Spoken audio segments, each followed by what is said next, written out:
Bienvenidos a Bacalar.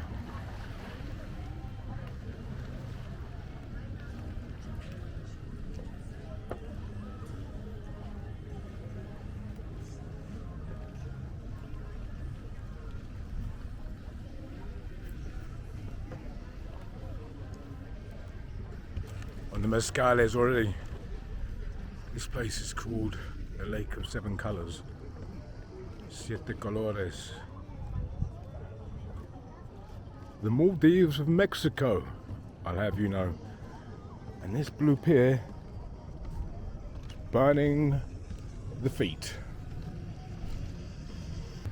Mamma mia, Santa Maria, this blue stuff is burning my feet. Fuck. Ay, ay, ay, ay, ay.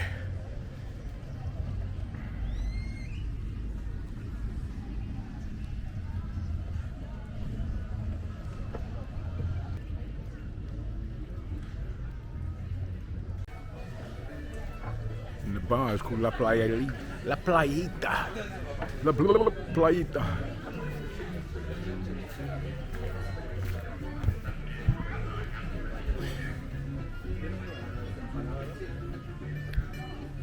Not bad.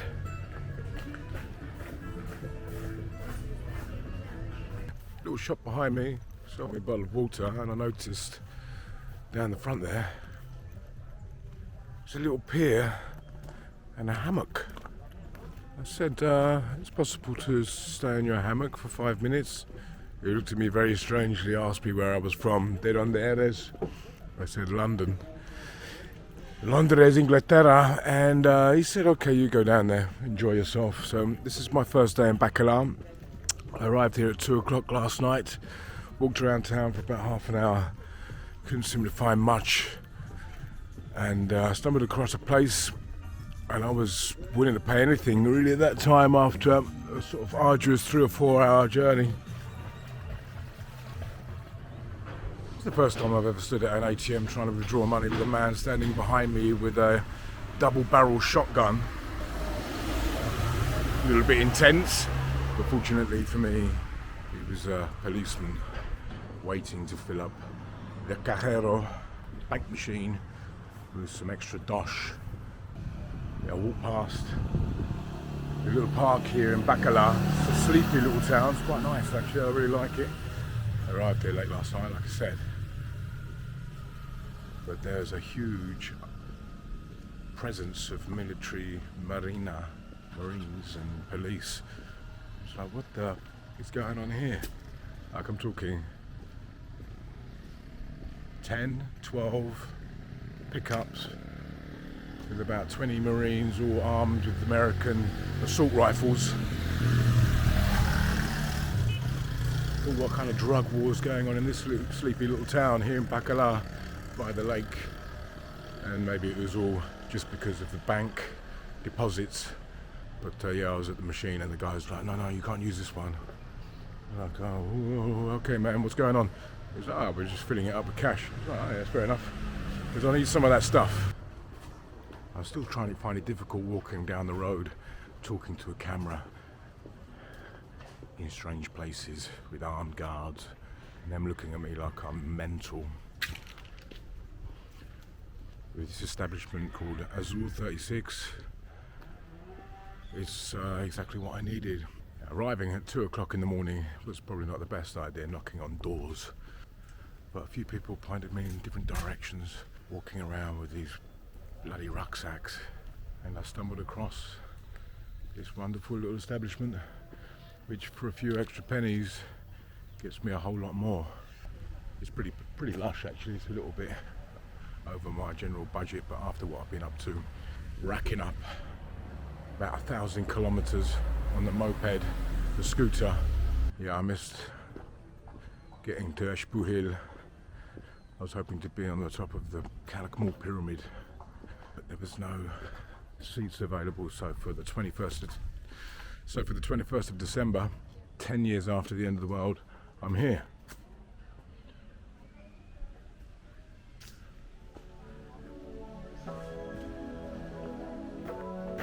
Which doesn't look very much like the end of the world. Pretty happy about that.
Got myself a fantastic looking iced cappuccino. They do that very well here, by the way. Their tostadas are to die for. Yeah, I mean, happy Christmas Eve. I'm pretty glad that I got my drone up this morning over the San Felipe Fortress. That's a cool looking little spot. A little pirate haven. It's now a pirate museum.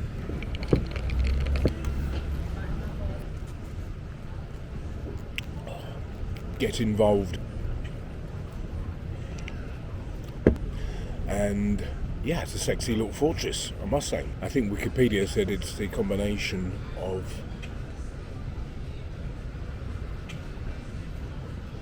Let me just check.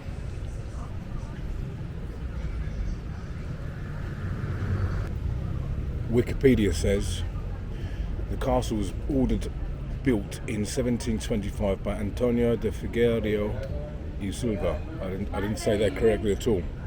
Antonio de Figueroa y Silva, Spanish governor of Yucatan, as a defensive fort to preserve the state against the pressure of the English colonizers, Los Pinches Ingleses. It was finished in 1733. It was designed by the Italian Juan Podio. It represents the conjunction of the austere with the functional, the meeting of sobriety and elegance.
that's where I'm staying.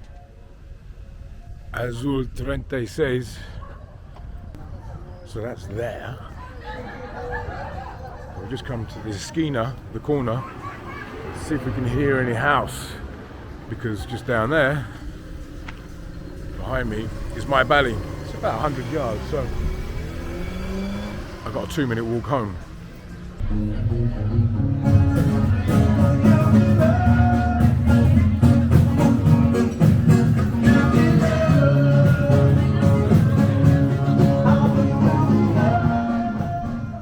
So Macario was a blinder a couple of nights ago. Pablo, who was the resident DJ there, has invited me along to my valley. He said bring your headphones and a USB stick just in case. So that's what we're going to do. I never made it on top of a pyramid for the 21st of December 2022, 20 years, 10 years after the end of the world. We need a reset. We need a big old reset, a meteorite strike, before we get the chance to self-extinct.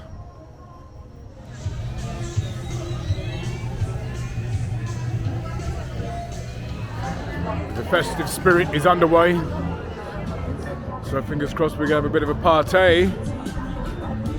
And yeah, along with the police are actually guiding Santa. I don't know if that's what normally happens, but in Mexico, Santa has a police escort.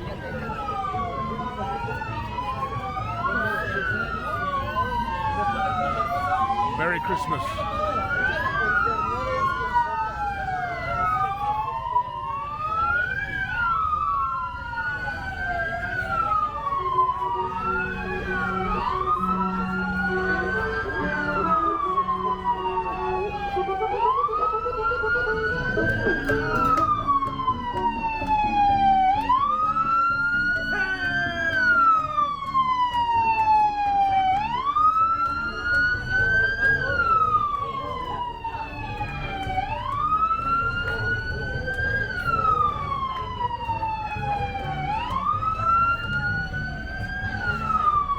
There goes Santa.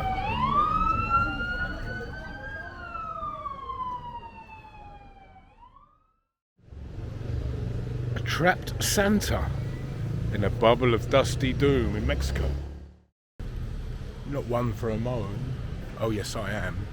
But compared to Tulum, here I've just took my washing. It's about 3 times the size of the stuff that I did in Tulum. They wanted 195. Here, 70. That's £3. Over there it's kind of like almost £10. The same journey in a taxi from the radio station to the centre of Bacalar, 50 in the middle of the night. It would have normally been 30. I knocked a guy down from 250 to 170 to take me from Mayan Monkey to the centre. It's a couple of kilometres.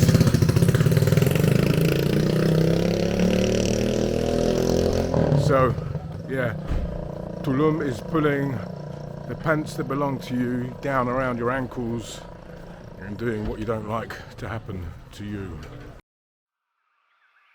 Baila como una maniática, el perreo a ella le gusta. Ella es una fanática, con movimientos que asustan. Cuando baila tú estás anormal, y ese paso no lo coges. También baila esa y al papá hace que todos se antojen. Baila como una maniática, el perreo ya le gusta. Ella es una fanática, con movimientos que asustan. Cuando baila tú estás anormal, y ese paso no lo coge. También baila esa y al papá hace que todo se antoje.